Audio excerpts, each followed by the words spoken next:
Good evening, everybody, and welcome to the Metal Magdalene with Jet right here on Metal Messiah Radio. Tonight we have as our guests a few of the guys from thrash metal band War Curse. We have Justin Roth, who's been on the show before, and we have Joshua Murphy, both guitar players, both founding members of the band. Welcome to the show, guys. Hey, thanks for having us. Hey, what's up? So first of all, how do you guys know each other? You want me to take this one? Okay, you go ahead. Yeah, I met Murphy about, 15, 16 years ago. Yeah. Long time. Yeah, we actually met at Guitar Center. We were working at, I was working at Guitar Center, and he was wanking on a guitar that he couldn't afford. I was trying to sell it to him.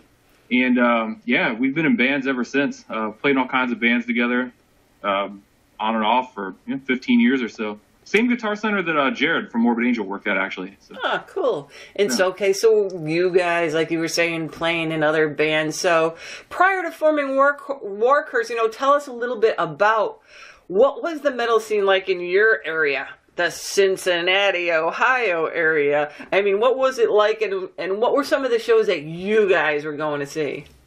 The metal scene in Cincinnati is kind of a weird thing. Like, it has ups and downs that kind of go in cycles every few years.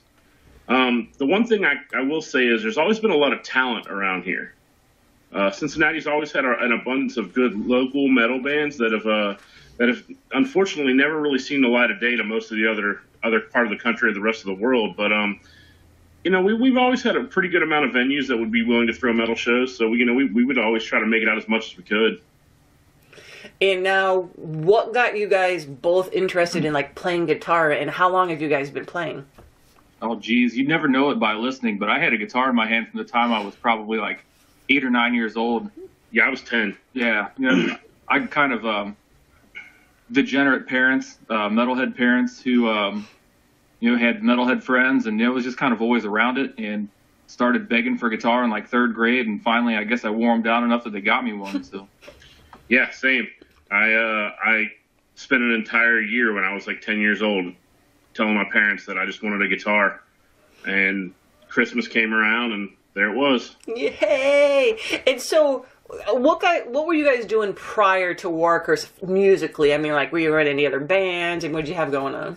We've been all over the spectrum. Yeah, we've played everything from catchy pop rock music to punk rock to super brutal heavy hardcore stuff. We've kind of played a little bit of everything over the years. And, this is the one that we kind of said we weren't going to take serious, and it was sort of the one that stuck. So go figure.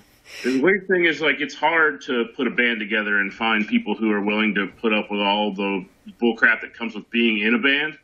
So sometimes, we would be playing music that we weren't necessarily the most stoked on playing just because it was possible to put a band together to play that.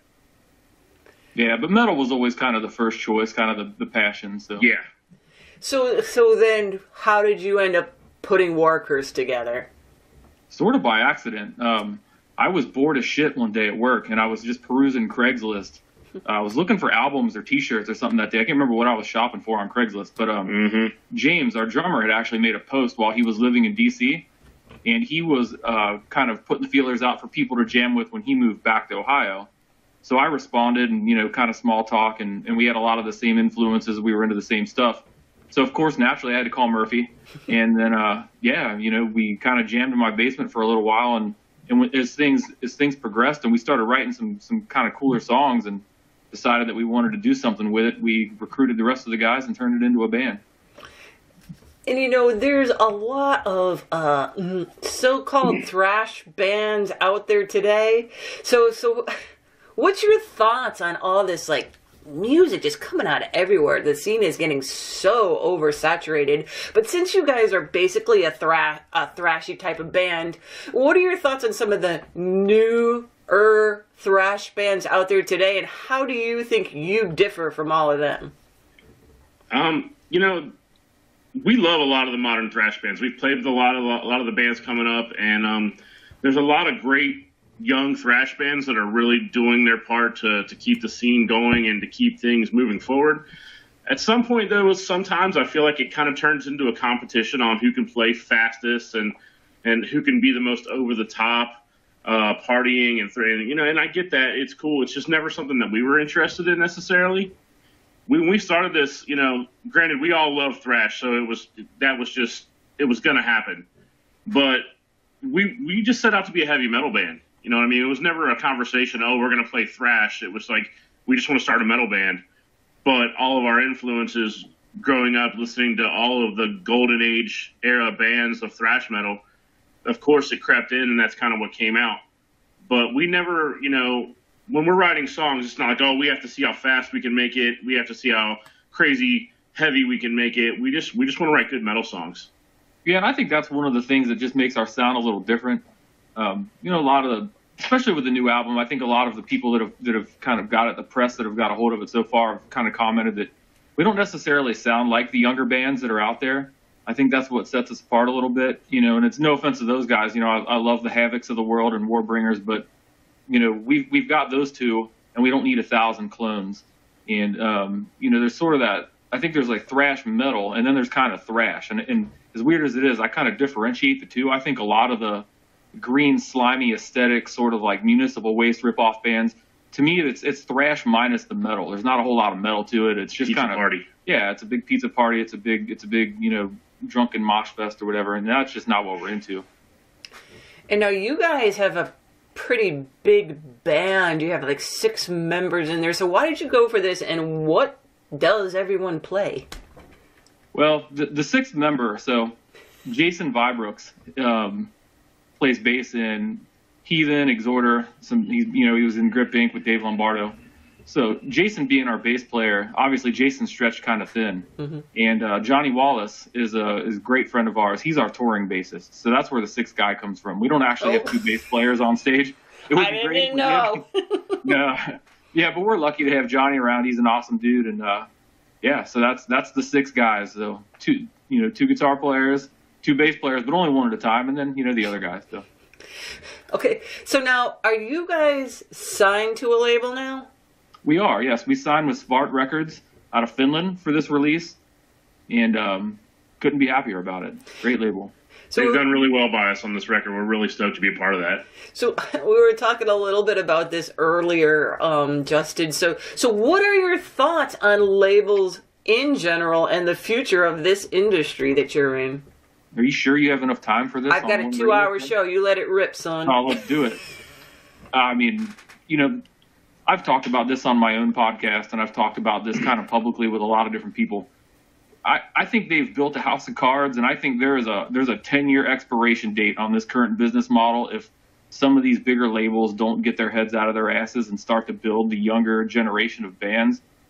Not that there aren't a lot of young bands that get a small push, but they don't get developed. The difference in now and say the 80s. And as a thrash band, it's really hard for me to answer these questions time and time again about how do you compare yourself to, and they throw out the huge names. How do you compare to Metallica? How do you compare to Megadeth?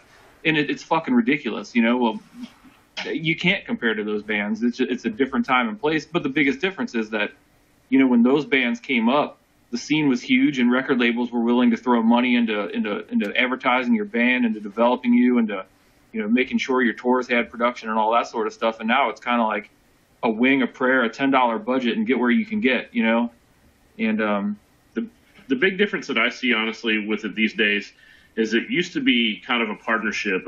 These labels, they would see a band that they knew had potential, and they looked at it as, okay, well, right now we're going to invest in these guys, and we're going to get a return on that by taking the time to develop this band and pushing them out to the fans.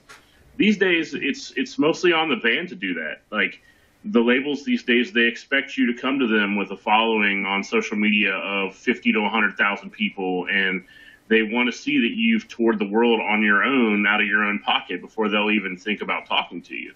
And that's true. I mean, in shopping this album, I had conversations and face-to-face and sat down with the heads of some of the, the household name thrash metal labels, some of the bigger guys, and, a lot of what they care about is that immediate return on investment. How many Twitter followers do you have? Well, who gives a shit? Did you listen to my album? Mm-hmm. But at the same time, and this is why I say this thing has a 10-year expiration date. They're so willing to throw money at something like, I don't care, cheese dick bands like Sacred Reich, who come out of retirement, write one fucking awful song, and who knows how much money, somebody wants to throw at that project. So it's just kind of weird. They're so willing to play the nostalgia card and push these bands that are in their 50s and 60s to death. They're going to work these poor guys into the grave. But yeah, if they don't start seeing the value in building, you know, the Havocs, the Warbringers, these young bands, and turning them into the household names, then, you know, 10 years, you know, how much longer can some of these guys stay on the road? Slayer's hanging it up, you know, Metallica, Megadeth, you know, the big icons, the guys who can actually fill, you know, arenas or large venues. They're not going to be around much longer.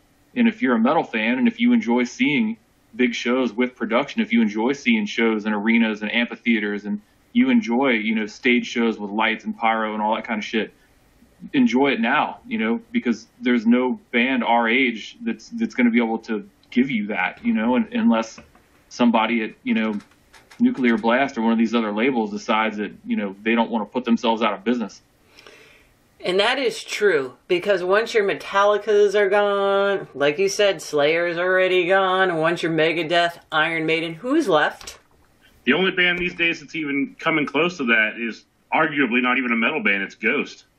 Ghost of Monomarth, you know, there are some, you know, there are some good bands out there that have it, but I mean, Amon Amarth, we can't call them a young band, you know, they're not exactly teenagers anymore. No, they've been killing it for like 20 plus years. Yeah, so. And they have paid their dues along the way, too. You know, they're not just some band that... they're an incredible band. You know, I mean, I've talked to them before as well, and I just watched... I don't know if you guys saw that movie that they came out with, too. It was kind of cool. It kind of went through their whole life process, and... I mean, even bands like that were like, fuck this, we can't do this bullshit anymore, you know? And then, of course, right at that point is the point where you turn around, because you're like, it's do or die at this point. And sometimes it works out, sometimes it doesn't. Luckily for them, it did, and maybe it will for you guys, too. Oh, who knows, who knows? I mean, we really hope so, you know. Granted, like you said, when we started this band, we never had any idea that we would be doing any of this stuff at this point.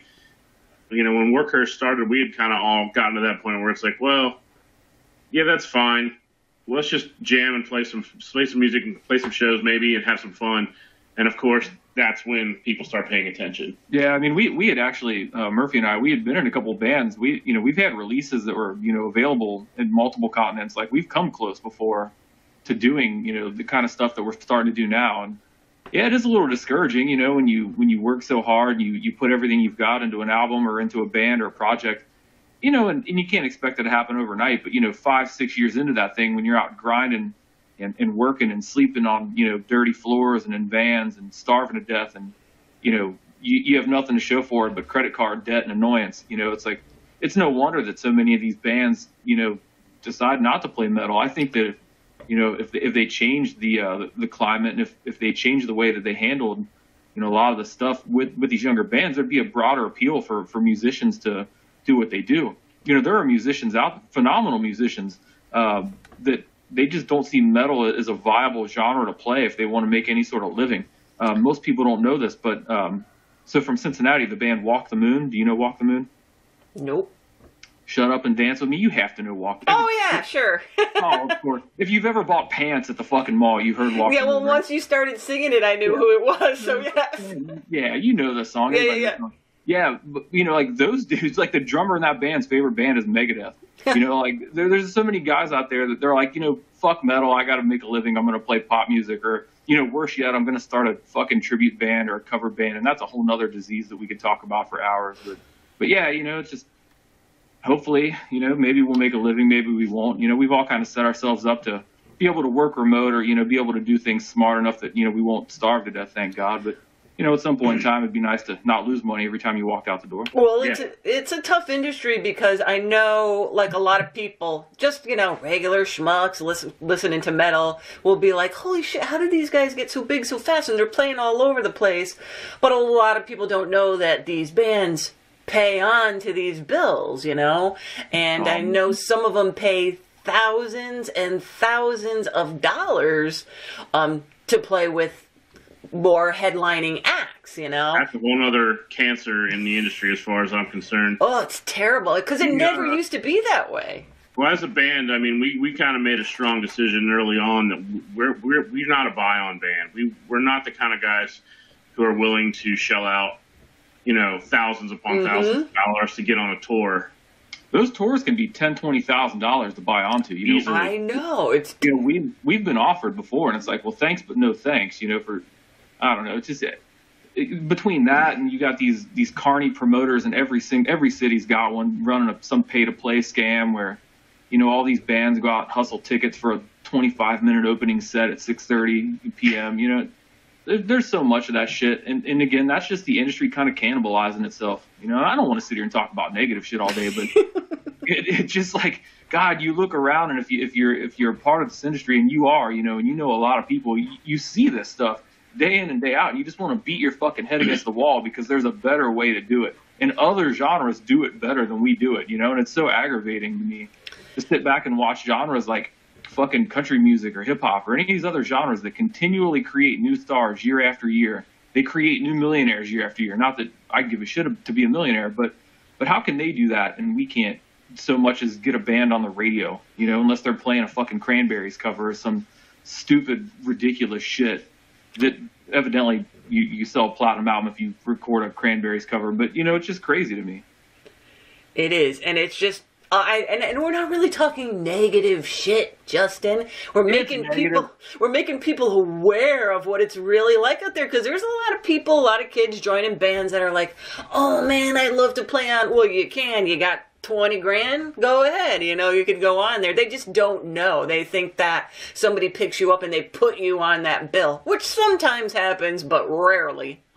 Well, you know, if that kid's listening, dude, don't do it, man. Get a library card and pick something else to do. But, no, you know, you can get tours on your own merit. And that's the reason that, you know, if there's other musicians listening, you know, younger musicians coming up, don't do it, man. You know, as soon as you become a buy-on band, as soon as booking agents have your number and they know that they can call you and squeeze $10,000 out of you anytime a tour pops up, you know, whether it's your parents' will always be that. Yeah, you're never getting a tour on your own merit. You're going to be the $10,000 mark for the rest of your life, you know, and you know who they are because you see them on flyers again and again, and you wonder, like, how did this shitty band that no one cares about, who gets 17 likes on a boosted Facebook post, how the fuck are they touring with, you know, insert giant band name here, you know? And that's exactly it. You know, it's either mommy, daddy's money, credit card, somebody in the band's got a good job, you know, whatever it is, but they're getting robbed. They're getting taken to the cleaners time and time again because they're a buy-on band, and they'll always be a buy-on band.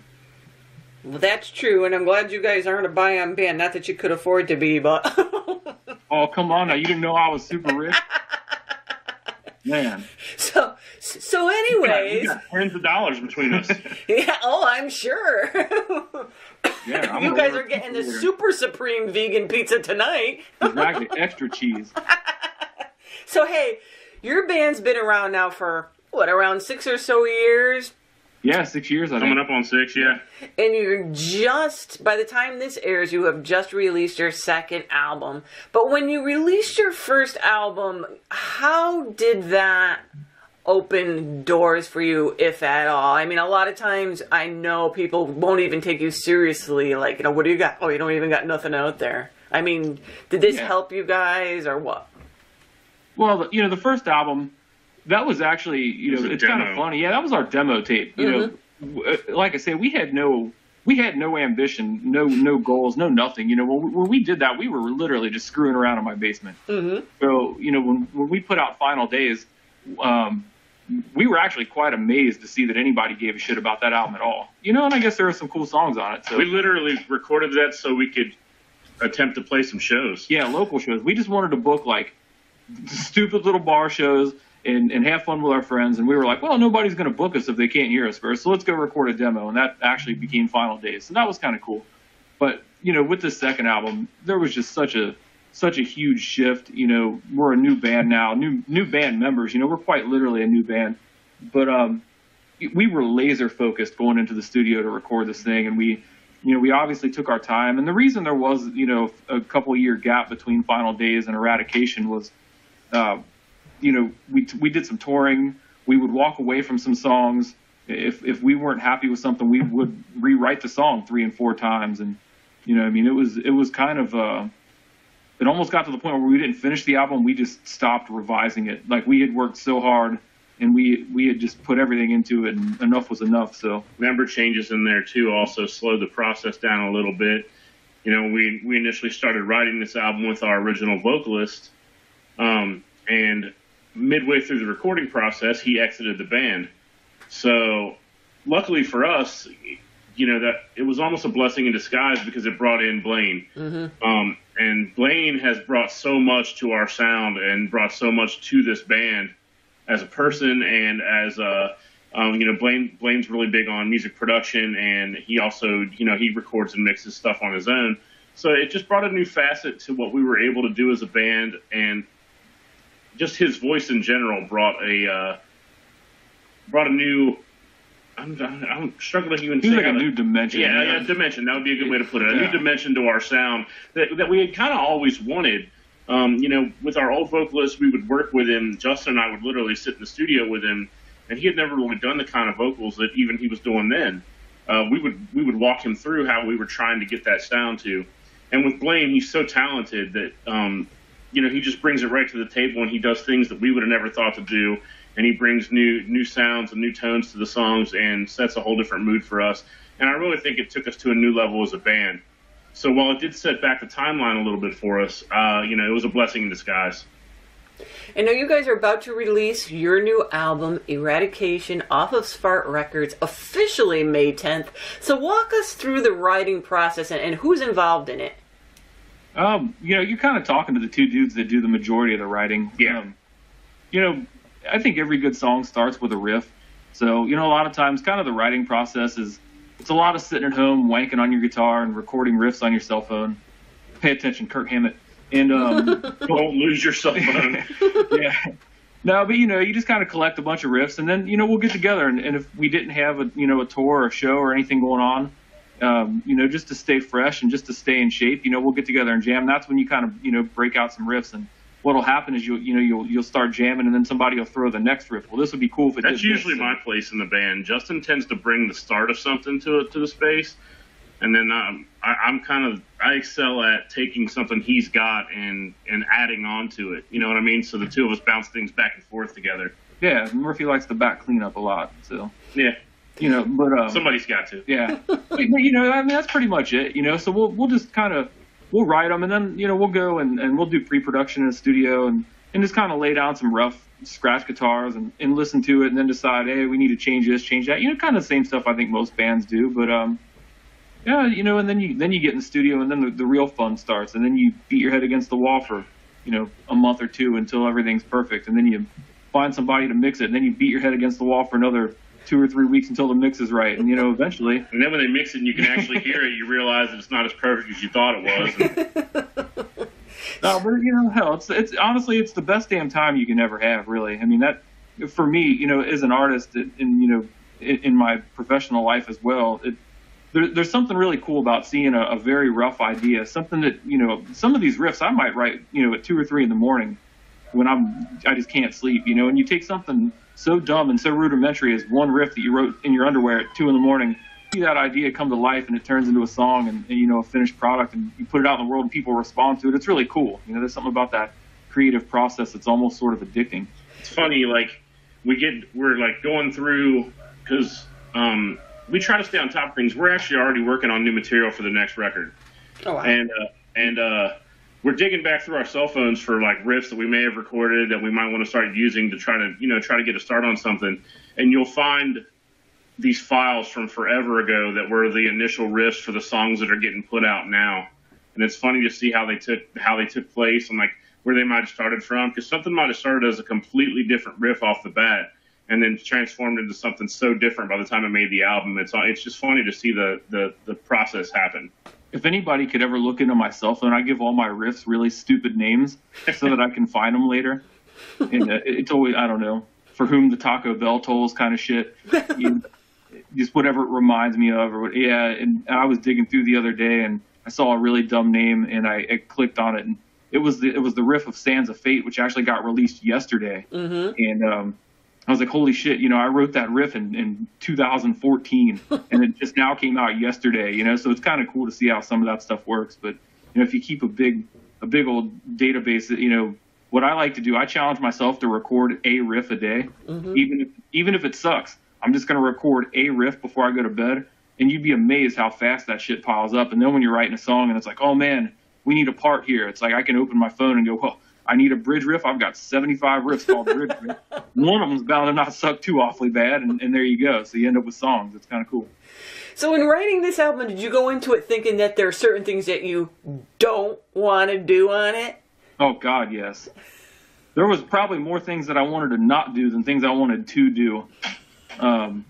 We take criticism well, and part of getting a lot of attention with that first album that, wasn't necessarily meant for, public consumption, I guess, was that you get a lot of feedback and a lot of criticism, constructive and otherwise. There's people like, who fuck this band, and you read that stuff and you do, if you care about what you're doing and if you read between the lines, there were a lot of things that I would not have necessarily identified as shortcomings had somebody not pointed them out for us. Mm-hmm. And you go into the studio with the mindset of being better, not repeating those mistakes. So, if you're not evolving as a band, then, maybe you're doing something wrong. And how would you describe this new album musically to people? I would say if you're a big fan of the classic Bay Area sound, bands like Testament, Forbidden, your classic thrash bands of the late 80s, early 90s, we didn't try to reinvent the wheel. I'm not going to sit here and say that we tried to do something that had never been done before. We played the kind of music that we grew up loving, and it just sounds like a modern take on a classic sound. It's like it's the Bay Area comes to Ohio in 2019. Now, does your singer write all the lyrics? Actually, I write most of the lyrics. Well, there you go. So I know people interpret lyrics on how it best fits in their minds and all that, but how would you describe some of the lyrical content on this album? There's no better time if you're a thrash band and we tend to be kind of politically motivated in a lot of the stuff that we talk about. There is no better time to write lyrics than right now, and probably in history. Sans maybe World War II. There is just so much turmoil everywhere you look, whether it's a humanitarian issue, whether it's a global crisis of some sort, endless wars, just people doing stupid shit. You can't turn on the news anymore. It's too fucking depressing. And song by song, it felt like I was writing a concept album. It really did. And at one point in time, kind of the working title for this album was World in Decay. Mm-hmm. And then I wanted to call it Six Ad World because, Daria would have been sweet. Mm-hmm. But every song, we cover the opioid crisis. We talk about, life in North Korea. We covered some heavy shit. There's no fucking pizza party, mosh songs on this album. Everything, if you take the time to, open the album jacket and read the lyrics. I spent a lot of time really trying to convey a message that I felt was important. One of the things that I really appreciate about the way the lyrics came out on our record is the fact that they're written in a way that you can take them and kind of interpret them into your own spectrum, your own view of the world, and everybody gets something from them, regardless of where you stand. You know what I mean?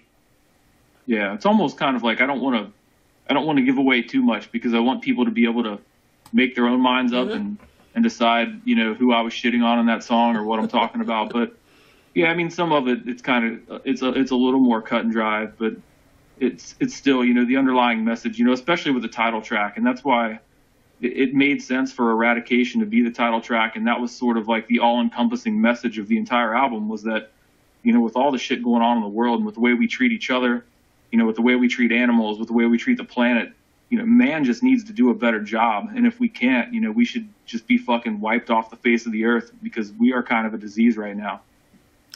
And now you guys also have plenty of guests on the album, so why don't you tell us a little bit about them and why you wanted to include them on this album? We got some really, really heavy hitters on the record. We've been pretty fortunate to the fact that our bass player, Jason Vibrooks, he's been in bands like Heathen, we mentioned before, Grip Inc. and things like that. And over the years, he's made some really great connections through those bands. And when it came time to do the record, we just kind of were thinking it might be cool to have a couple people on there that we dig what they do. The first one that came up, was I think Craig in the first one to do it? Or was it Glenn? Well, what happened was we had one space available that we were going to do a guest solo, and when Jason had just kind of put the feelers out there to see who would do it, And when both guys responded, it was like, well, shit, we're not going to tell either one of these guys no. Yeah. You know, you get two monster guitar players, you know, legends. So, yeah, you know, we freed up some space for Glenn's solo in Asylum, and we had already picked the spot for the solo that became Cregan's at the end of Serpent. And, man, you want to talk about having your mind blown, you know. Cregan Lund is one of the most underrated guitar players on the planet. I'll go on record right now and say that. He really is, you know. And he's one of the nicest guys you could ever hope to meet, too. You know, Cregan is just, he's a world-class human being. And, yeah, I'll never forget hearing that solo for the first time. I was eating dinner with my brother down the street, and it came across in my email, and I was trying to listen to it on a cell phone speaker in a restaurant, and I was like, fuck this, and I ran like 3 red lights to get home, and then I played the thing like 27 times in a row, and just what a solo. So, you know, it was awesome. So that's how we got those two guys. And then the Kyle Thomas thing, that was sort of an accident, a very happy accident. And you had Kyle on recently. I was very happy about that.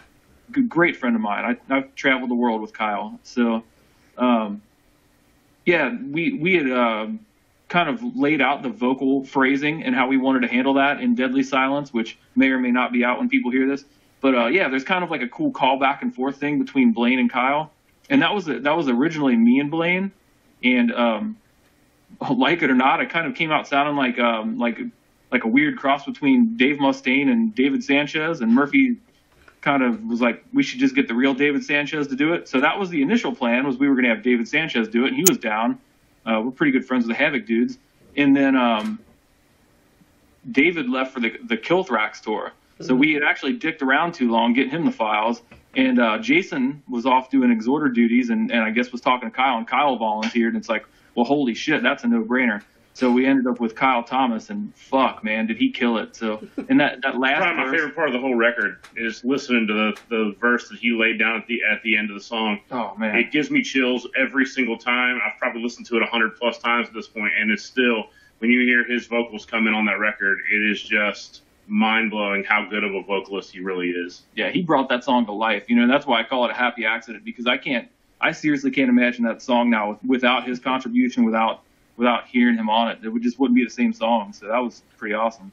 You have the whole album, Jeff? I sure do, yep. Oh, so you know the song. Oh, yeah. No, I know exactly what you were talking about. And as soon as I heard about all the guests, I had to track them all down and see what songs they're on so I could hear them all, so I could try to pick them all out. And it was, it's a great album. And the guests really do add that extra spice to it that makes it just more fun to listen to. You know, it's just always kind of fun when you're like, oh, cool, you know, he's on there too. And, you know, it just makes it kind of fun, you know. Yeah, well, I think a lot of people get guests to get attention, and there's nothing wrong with that, you know. Saying you've got a member of whatever band on your album, that shit's cool, you know. I mean, I like that. Even when bigger bands do it, it's just kind of cool. But it's even better when you allow the artist to do their own thing, which is what we did, and you just clear the slate and you say, man, you know better than I do. You know, you make this thing your own, and then it really adds to the song. And I think that was sort of that was our goal. Yeah, I mean, the goal was just to turn those guys loose and not try to make them play on a Warcurse song, but it's really honestly a collaboration between Warcurse and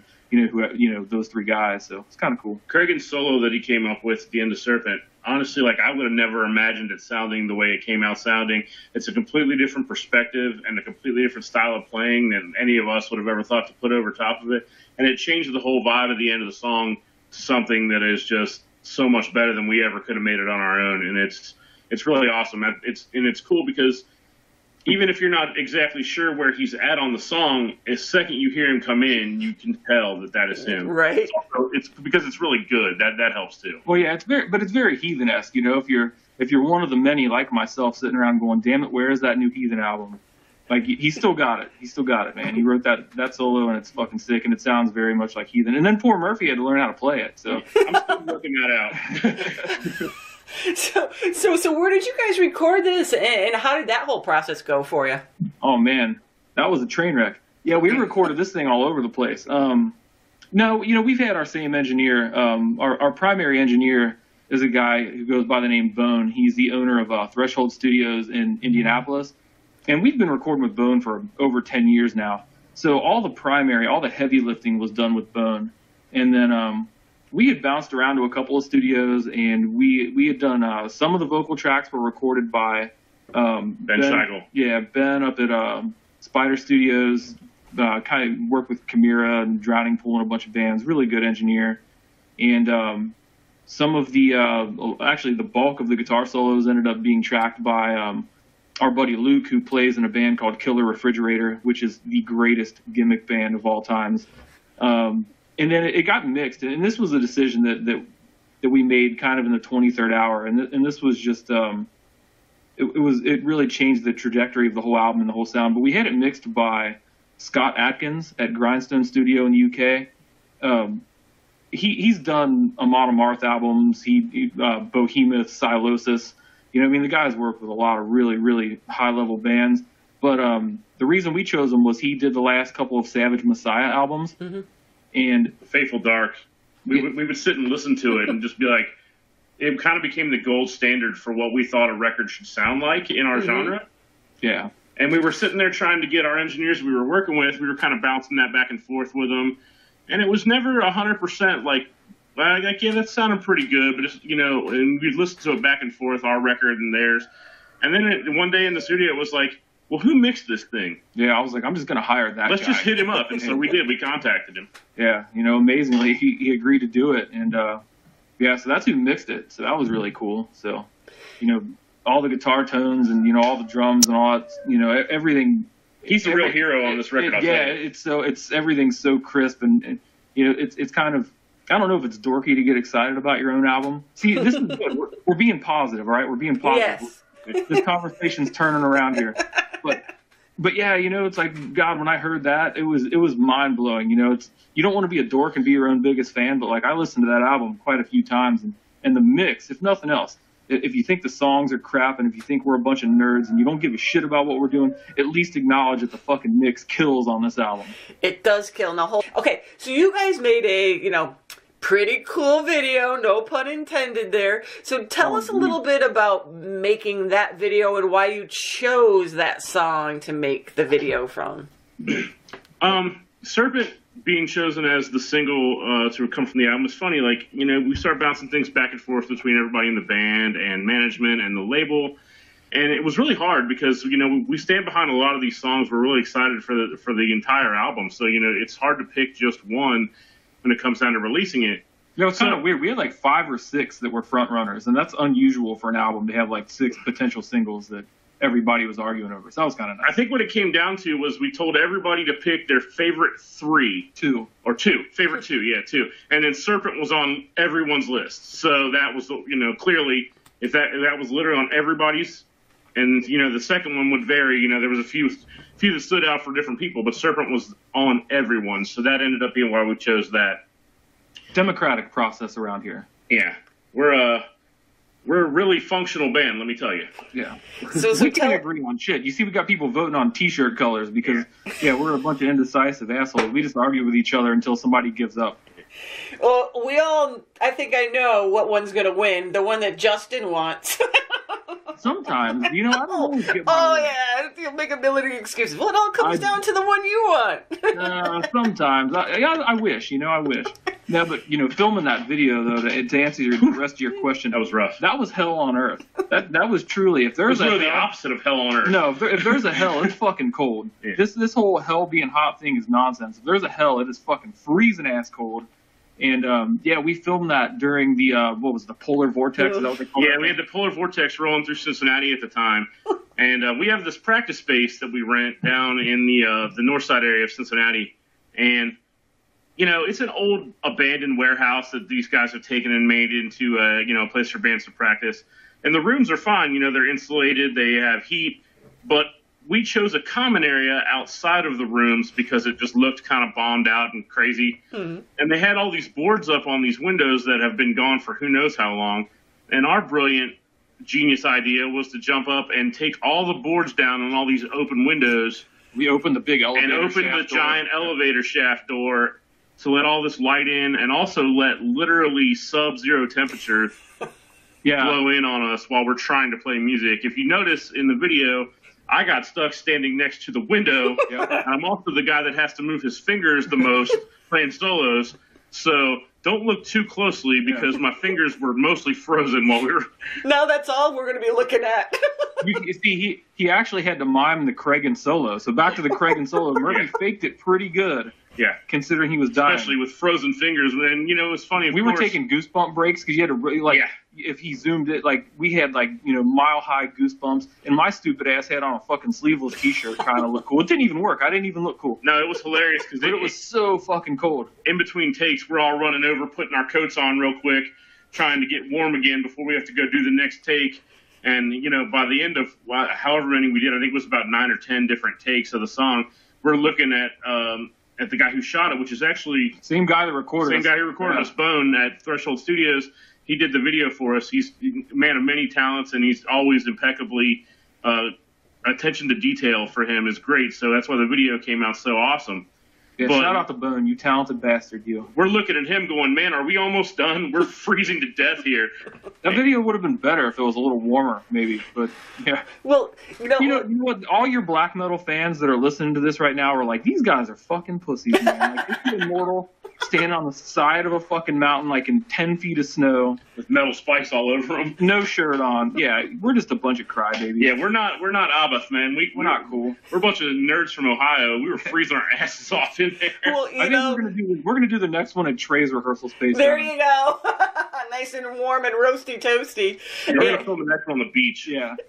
No, there you go. Man king kind of thing. Yeah. But you know, it was kind of cool because when I first saw it and I was talking to Justin, I was like, well, it looks really cool because when you guys are singing and stuff, you can see the steam pouring out of your mouth, you know? Yeah. It looked great. It felt terrible. Yeah. No, but you know what? It's awesome. You know, you suffer for 10 hours and the end result lives on forever. So yeah, it looked really cool with all your breath and all the steam and you guys all freezing and shit. It was fucking fantastic to watch. So oh yeah, well I'm glad you liked it. Yeah. We're pretty stoked on how it came out overall. You know? And once again, shout out to Bone and Threshold Productions and Yug, and those dudes came out and you know, they had a game plan from the start. We just kind of showed up and we're like, all right, tell us what you want us to do. Yeah. And that entire video, that's all them. That's their direction. That's them telling us exactly what they needed from us, and they really delivered for us. Yep. And now I think what you had mentioned that yesterday you released another track off the album so far. So what's been people's reactions to the album, and what have been some of like the early reviews you guys have been getting back? You know what? I feel like a nerd even talking about this. Yeah, it's mind-blowing. It's dude, it's humbling. You know, when you read people, and I don't know what, my head's so far up my ass. I've been on the road all year. It's April. Okay, I didn't know what month it was. So it's April, and you've already got people talking about album of the year, and God, I don't want to say this, you know, but like, yeah, the review, we haven't had a review like lower than like an 8.5 out of 10, I don't think. All these reviews are crazy good, and it's so weird to see. And it's hard to not start drinking the Kool-Aid a little bit. No, I'm not drinking the Kool-Aid. No, I'm just saying, like, you know, I know how this album was made. I know. Yeah, we know what's in the sauce. But like, at the end of the day, it's hard to not be like, well, because you know, when you spend so much time on a record, you get so close to it that there's days I could go months and months without ever having to hear these songs again, and I'd be fine with that.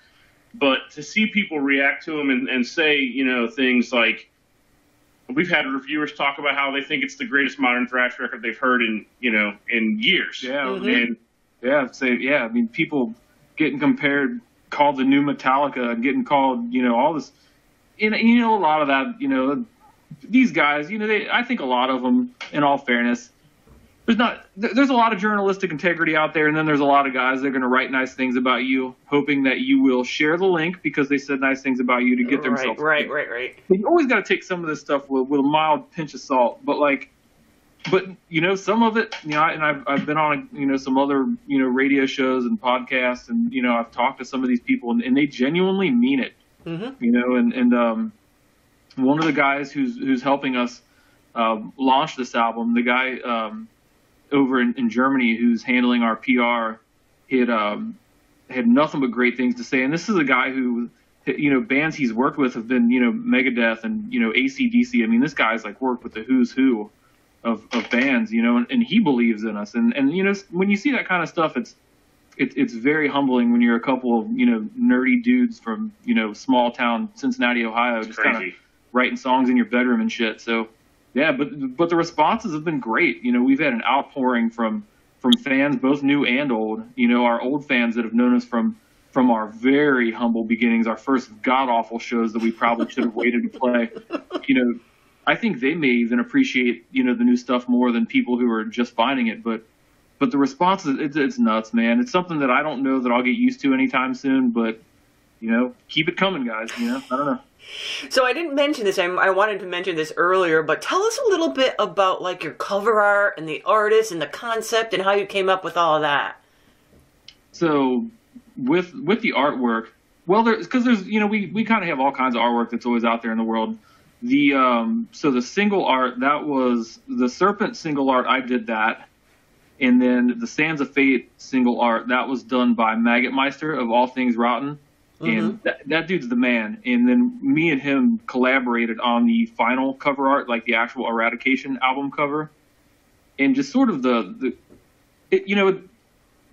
even Final Days, was kind of like kind of a cliche. I don't know how many thrash albums need to have like a destroyed city on the front or like burning buildings, or I don't know. It's just been done. We agreed wholeheartedly that that's not what we wanted when we were going into this. That we didn't want to put a stereotypical thrash heavy metal cover that was kind of over the top and almost a little corny, because the genre is known for that, and there's nothing wrong with that. It's just not what we wanted to do at this point.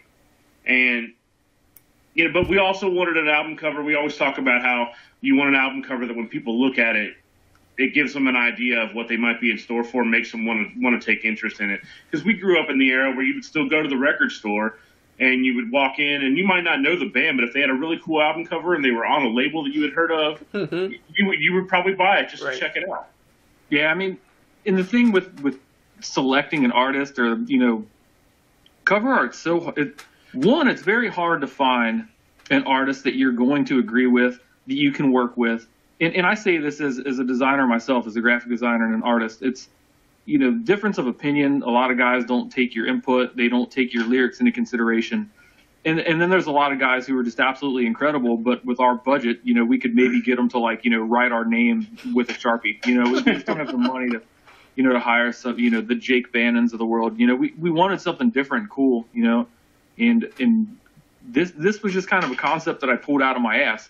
And, it was the idea was kind of like the last living thing on Earth, the old concept of eradication and kind of like in a sense, like a great flood, like a biblical occurrence kind of taking us out, or, however you want to look at it. That bird, maybe that's a beacon of hope, or maybe it's a very bleak existence because that thing's going to die alone. It's just it's open to interpretation. It's kind of like the Earth taking back everything from us for not taking care of it at that point. Yeah.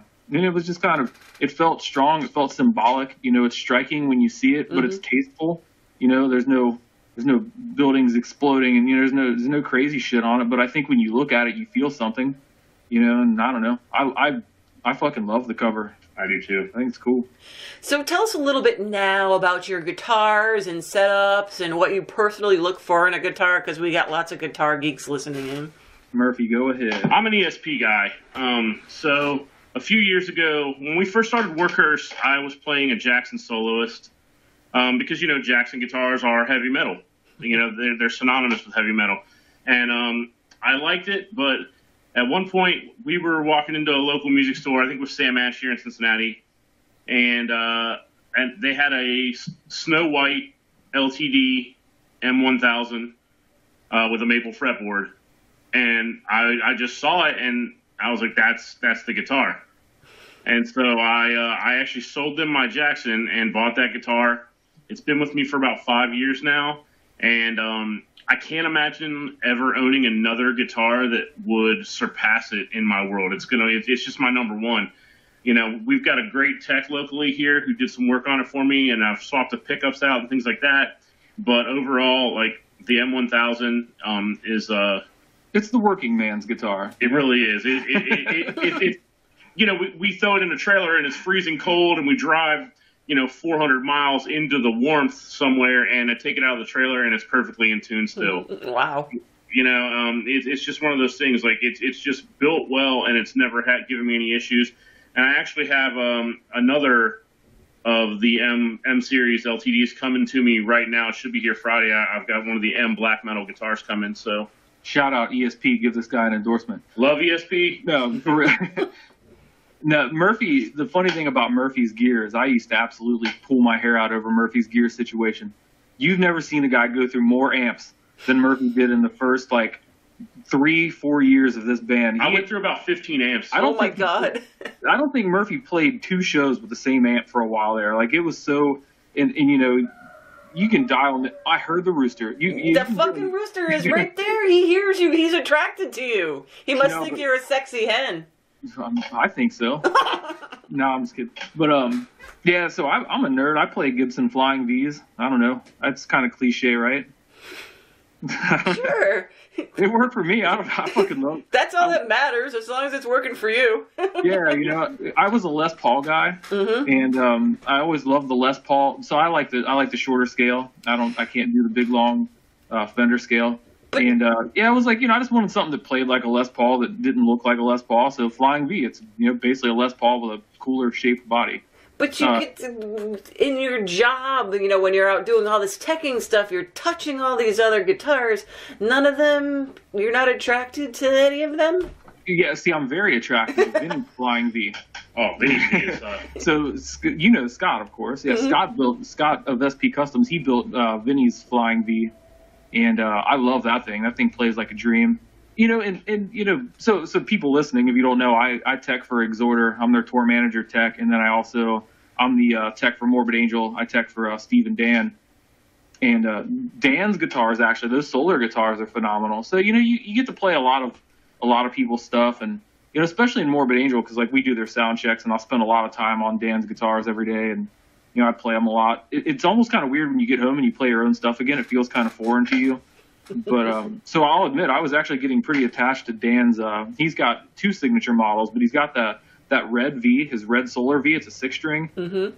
That's a badass guitar. I'll be honest with you, I almost thought about stealing that thing until I was going to send Dan a check. Here you go, man. Sorry about your guitar.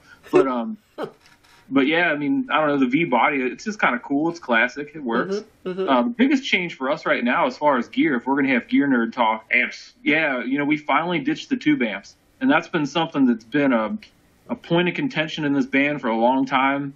I'm a diehard Marshall guy. I own some really fucking cool Marshalls. And as you heard, I went through, amp after amp trying to find the right tone. Murphy's owned everything, yeah. But, at a certain point in time, you get tired of taking your prized possessions on the road and having them beat to shit. And plus tubes aren't cheap. And, I don't think anybody who ever designed a tube amp in their life designed that thing hoping that someone was going to fucking throw it in and out of a trailer and it was going to bounce down the highway for 20,000 miles. That's just not where that thing is supposed to live. And so, yeah, we did it. We made the switch and we're playing through, modelers now. Murphy just jumped on a Kemper, and I've got to deal with Positive Grid now, and playing through one of the bias rack units.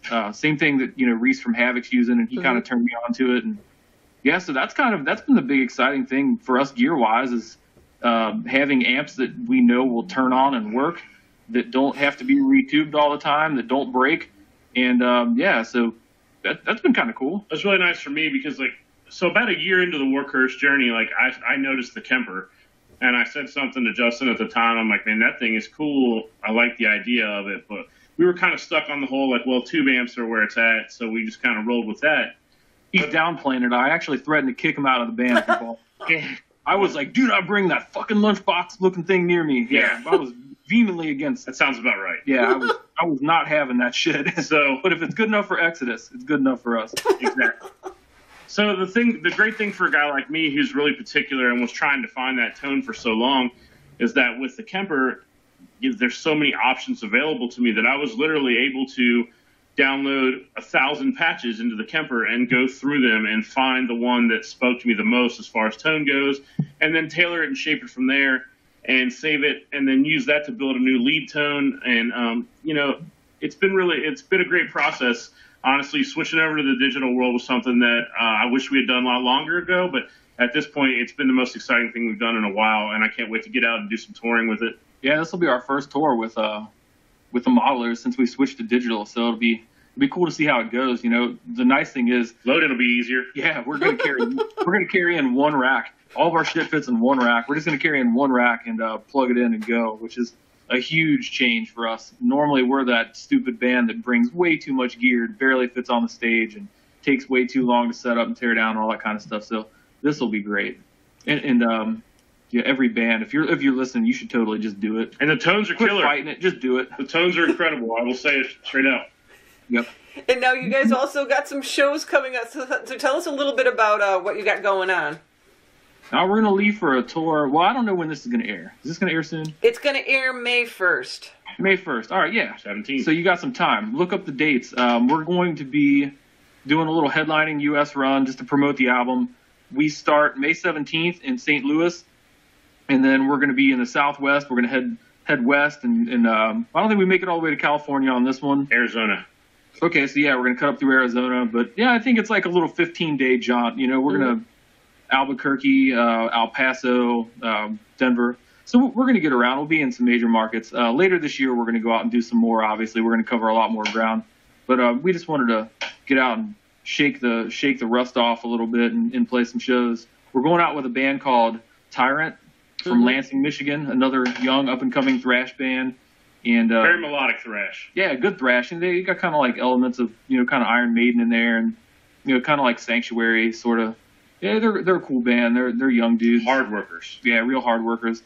So that'll be fun. We're not playing any like super huge venues on this one. Most of these are club dates, 200 to 500 cap rooms and stuff like that. But I expect them to all be bangers. It should be a good time. And if people want to learn more about the band, what are the best sites to go to? We've got our own website. You can just go to warcurse.com. It'll link you out. Facebook, of course, is a good resource. Any of the social sites. We suck at Twitter. Murphy handles the Twitter. Yeah, I'm terrible at Twitter. Twitter sucks. I'm going to throw it out there. I hate doing it. Don't find us on Twitter. Find us on Instagram. Find us on Facebook. Whatever. Fucking message us directly if you got a question. We'll answer anything you want to ask us. We're pretty cool about that kind of stuff. We try to stay up on all of it. Yeah, we always like interacting with fans. So if you ever have a question, just shoot us a message. Don't be creepy and ask for shit, though. You're not going to get it. we don't get guest list spots at this stage of the game. So no, that happens to be more with the obsessed Morbid Angel fans and the Exhorder fans of the world. Those guys, if you could just, I know, Jet, you've got to have creeps in your fucking inbox. We should talk about the creeps in your inbox. Another show. Yeah, because they're asking me for drumsticks and guitar picks, but I don't even know what they're asking you for. I don't know if I want to know what they're asking you for. So anyways, there you go. Warcurse have a new... You sound like you dodged that. Warcurse does have a new album out off of Svart Records called Eradication. You can check their sites out to learn more about the band, tour information, and such. And Justin and Joshua, thank you so much for coming on the show with us tonight. And all the best to you and the band and everything you guys got going on. Thank you so much. Yeah, thanks. We really appreciate you having us on and showing some interest in what we're doing. It's awesome. And before we go, I have to thank you.